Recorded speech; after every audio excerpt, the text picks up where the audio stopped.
Now it's time for the Champions League. The Champions League this season in the group stage, it was quite exciting. We saw some very unexpected teams to get knocked out. Both Manchester clubs, they were knocked out in the group stages. Porto, Shakhtar and Lille all got knocked out as well. Now you might be saying Porto and Shakhtar, that's if they're in a hard group, that's quite expected. But they were in a very, very weak group. They were in a group with Apoel, a Cypriot team, and Zenit. Apoel finished top, Zenit finished second, and the other two were knocked out. And I think you're forgetting also who Shakhtar had in this team. Shakhtar had Fernandinho, Henrik Mkhitaryan, Douglas Costa, and Willian at the time. So it was a massive upset when they finished last in the group. Porto would have an arguably even stronger squad with Hulk, João Moutinho, and Nicolas Otamendi as their main guys. But they also had young talents who would go on to play for top teams in Europe. Players like Alexandro, Danilo, Mangala, and James Rodriguez. They would get sent down to the Europa League after finishing third.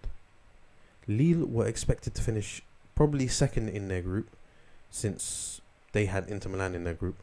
But, you'd expect them to beat CSKA Moscow and Trabzonspor.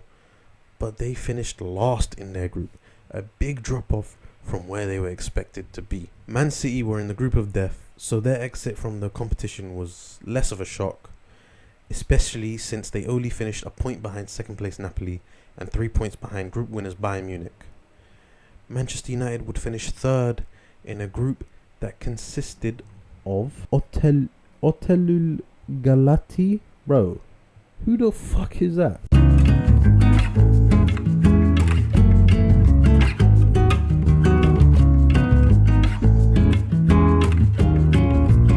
Manchester United would finish third in a group that they were probably expected to come top of. Their group consisted of Benfica, who finished top, Basel, who came second, and Otelul Galati, who came last on 0 points. Bro, who the fuck is Otelul Galati? Who the fuck is that? Who the fuck is that guy? The round of 16 stage would look like this. Lyon and Apoel would play to a 1-1 draw over 2 legs, and Apoel would shock the world by coming out on top after winning 4-3 on penalties. Marseille would win over Inter Milan on away goals, with the aggregate score being 2-2. Bayern Munich would lose the first leg of their last 16 tie against Basel 1-0. But Bayern decided to pattern up, be serious, sit forward, and they absolutely smoked them 7-0 to advance to the quarterfinal. Real Madrid would also advance to the quarterfinals after beating CSKA Moscow 5-2 on aggregate. Benfica would beat Zenit in a hotly contested tie, narrowly edging them out 4-3 on aggregate. Andre Villas-Boas, told you we'd come back to Chelsea. Andre Villas-Boas would leave out important senior players for the first leg against Napoli after they questioned his tactics. Chelsea would obviously go on to lose this game, and they just lose 3-1. Villas-Boas would be sacked before the second leg, leaving the assistant manager Roberto Di Matteo at the helm. The score would be 3-1 after 90 minutes, meaning that the game would go into extra time. And what an extra time it was. This is where Branislav Ivanovic, the Serbian with massive cheeks, would step up with a goal in the 105th minute, sending Chelsea through to the quarterfinals. Milan would beat Arsenal 4-3 on aggregate, we can skip past that. And Barcelona would run riot as they beat Leverkusen 10-2 on aggregate. 10-2. 10-2. 10-2. It's bringing back some mad memories. Honestly, everything just comes back to Arsenal being shit, doesn't it? The quarterfinals fixtures were set now, with Marseille facing Bayern, Apoel facing Real Madrid, Benfica was set to play Chelsea, and finally Milan had to play Barca. Apoel facing Real Madrid. Perez, what did you do, mate? What money did you slide? Who was it back then? Sepp Blatter? Michel Platini? One of those two? What was you doing back then, huh? Bayern would beat Marseille 2-0 in both legs, making it 4-0 on aggregate, comfortably getting past them. Apoel's run of miracles would, however, come to an end after Real Madrid would slap them 8-2 on aggregate. 8-2. 8-2. 8-2. How does this keep happening? How am I always reminded of my team being shit? Moving on. Chelsea would advance to the semis after beating Benfica 3-1, and finally Barcelona would win 3-1 on aggregate, beating Milan. This would leave the semi-finals looking like this. Bayern would play Real Madrid and Chelsea would play Barcelona, potentially setting up an El Clasico Champions League final. The Bayern and Real Madrid ties would be very, very tight, both trading 2-1 wins, and it would go all the way to penalties, in which Ronaldo, Kaká and Ramos all missed their penalties. Bastian Schweinsteiger would step up and he'd send Jose Mourinho home with his team.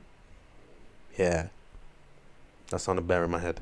In the other semi-final fixtures, Chelsea would beat Barcelona 1-0 in the first leg at the Stamford Bridge, but they would have the difficult task of protecting that lead at the Camp Nou in the second leg. And protect that lead they did not.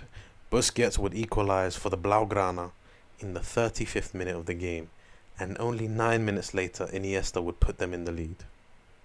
But Chelsea, not to be outdone, responded straight away. Ramirez with an audacious chip over Victor Valdez.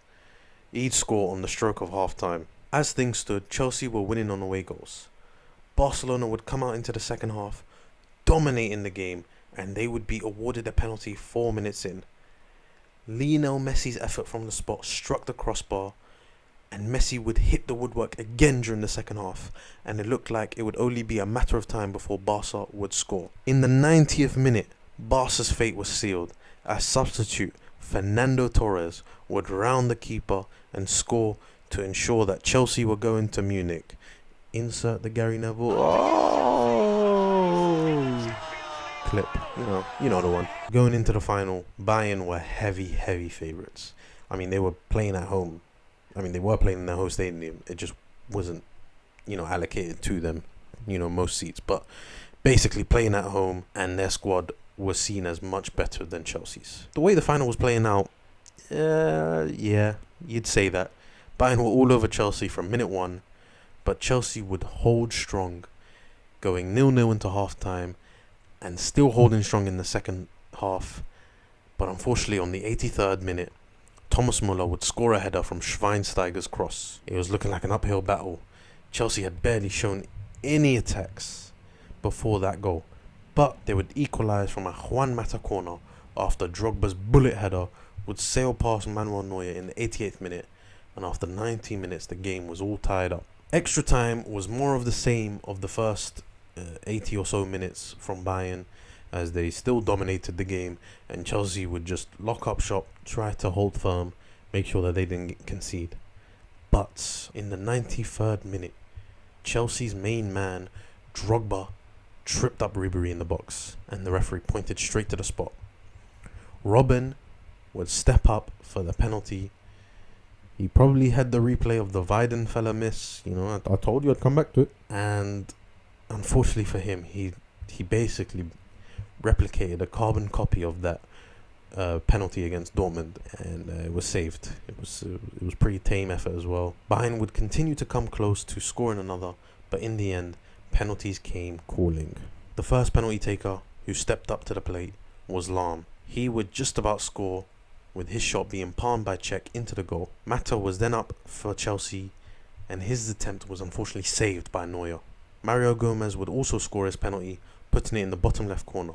Then David Luiz stepped up, and his penalty, he absolutely slapped it top bins. Surprisingly, the third penalty taker for Bayern was Neuer, who stepped up to take the penalty against his opposite number, and he would put it bottom right corner. Cech did dive the right way, but Neuer just slotted it under his arm. I don't know if he meant it, but it looked pretty good. Frank Lampard, Super Frank, he was next to step up, and he smashed it past Neuer, Ivica Olic.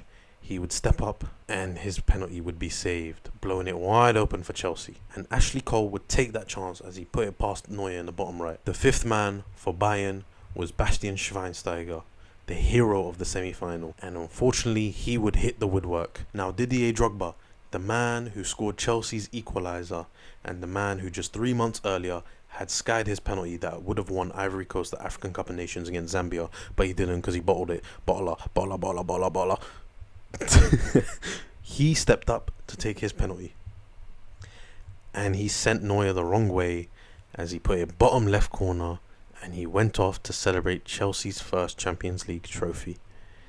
Now, you might be wondering, what happened to Bayern Munich's usual penalty taker? You know, the man who missed in normal time his penalty. Well, he fucking bottled it, mate. He didn't want to take a penalty.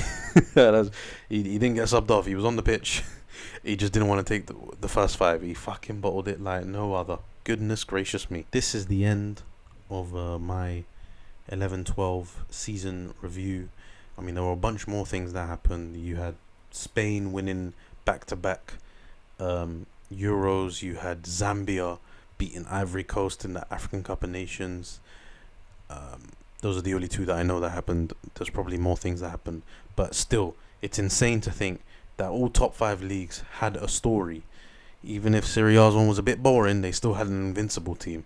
Also, the Champions League had a story. But yeah, like, subscribe, and that. Yeah, do all that shit.